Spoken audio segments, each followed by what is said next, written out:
आपके हाथ में जो 10 रुपए का नोट है कभी कभी वो फट जाता है, गल जाता है या गंदा हो जाता है। आप सोचिए, मैं आपसे कहूँ यही नोट प्लास्टिक की बोतल का बनेगा, हाथ में लोगे तो चमकेगा, पानी में डालोगे तो गलेगा नहीं।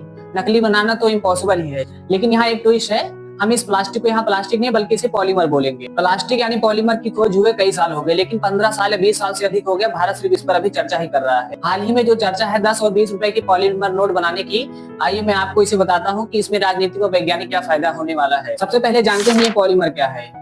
अगर हम छोटी छोटी कई मोतियों को मिलाकर एक माला बनाएं तो समझिए वही मोतियों की माला ही पॉलीमर, यानी छोटे छोटे अणुओं की एक लंबी जंजीर, बस यही है पॉलीमर। रबर हो, नायलॉन हो या आपकी प्लास्टिक की बोतल हो, सब इसी पॉलीमर से बनाया जाता है। अब सबसे पहले बात यह है कि इसकी खोज किसने और कब की थी। हरमन स्टर्डिंगर नाम का एक वैज्ञानिक 1920 में इसकी खोज किया। उन्होंने बताया कि ये अणु आपस में चिपके नहीं होते हैं, बल्कि ये केमिकल बॉन्ड से जुड़े होते हैं। यह इतनी बड़ी बात थी कि इसके लिए 1953 में इन्हें नोबेल प्राइज मिला था। यहाँ ध्यान देने वाली बात यह है कि स्टर्डिंगर ने केवल अणु खोजा था, करेंसी नोट नहीं खोजे थे। पॉलीमर को नोट में बदलने का काम दरअसल किसी और ने किया था। आइए अब इस बात पे आते हैं कि यह किसने किया था। असली कहानी यह है कि साल था 1966, ऑस्ट्रेलिया ने एक करेंसी नोट जारी किया, लेकिन अगले ही साल 1967 में उनकी नोटों की बड़ी मात्रा में नकल हुई।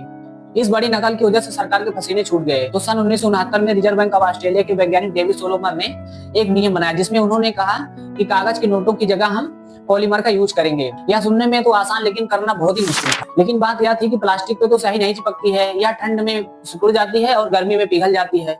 तो प्लास्टिक की नोट कैसे बनती? 20 साल की कड़ी मेहनत के बाद जब डेविड सोलोमन ने पहला पॉलीमर नोट छापा, तब सरकार यह देखकर दंग रह गई। यहीं से ऑस्ट्रेलिया ने सबसे पहले विश्व में $10 की करेंसी छापना शुरू की थी और 1996 तक ऑस्ट्रेलिया एक ऐसा देश बना जिसके सारे नोट प्लास्टिक के हो गए थे। अब सवाल यह है कि जब दुनिया 1996 में पॉलीमर नोटों की तरफ बढ़ गई थी, तो भारत अभी तक सोता क्यों रहा? दरअसल भारत भी इसकी तैयारी में पिछले कई सालों से लगा हुआ है। 2009 में आरबीआई ने कहा था कि हम 10 रुपए के 100 करोड़ नोट पॉलीमर की नोट छापेंगे। 2010 में कुछ 5 शहरों में इसका ट्रायल फील्ड हुआ था, कोच्चि, मैसूर, जयपुर, भुवनेश्वर और शिमला में। फिर आया साल 2012, जिसमें इन्होंने 2014 में फिर एक नीति बनाई, 10 रुपए के 100 करोड़ नोट फिर से मार्केट में उतारने के लिए कहा।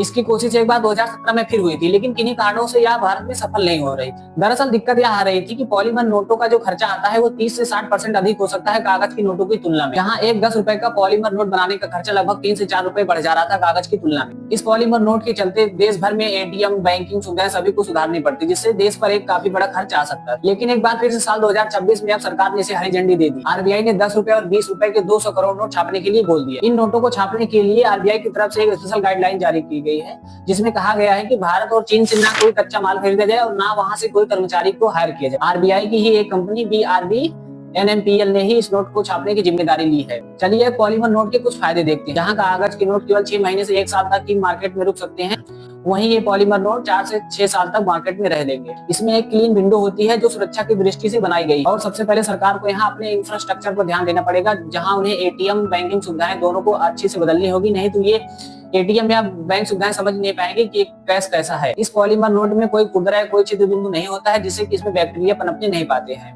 और ये स्वास्थ्य के लिए भी हानिकारक नहीं होगा। पॉलीमर एक 100% प्लास्टिक होता है। दरअसल ये बनता है रसायन से, लेकिन ये 100% रिसाइकल होता है, जिससे कि पर्यावरण को कोई नुकसान नहीं होने वाला है। इनकी लंबी उम्र के कारण हर बार नोट छापने का खर्चा भी बचता रहेगा। स्टडीज कहती हैं कि पॉलीमर नोट की कार्बन फुटप्रिंट कागज की तुलना में 16 से 30% कम होती है। अब लोगों में सबसे बड़ा डर यह आ गया है, क्या कागज के नोट एकदम से मार्केट से बंद हो जाएंगे? तो यह बिल्कुल गलत। सरकार ने इसे ऑप्शन के रूप में दिया है, मतलब कि कागज के नोट और पॉलीमर दोनों ही नोट मार्केट में सर्वाइव करेंगे। पॉलीमर नोट एकदम से कागज की जगह नहीं लेंगे, ये दोनों साथ साथ चलेंगे। अब भविष्य में सरकार का यह सपना है कि 100% भारत की मुद्रा को पॉलीमर में बदलना। तो जो सपना 20 साल पहले ऑस्ट्रेलिया ने देखा था, आज भारत भी उसे अपनी मिट्टी के हिसाब से ढाल रहा है।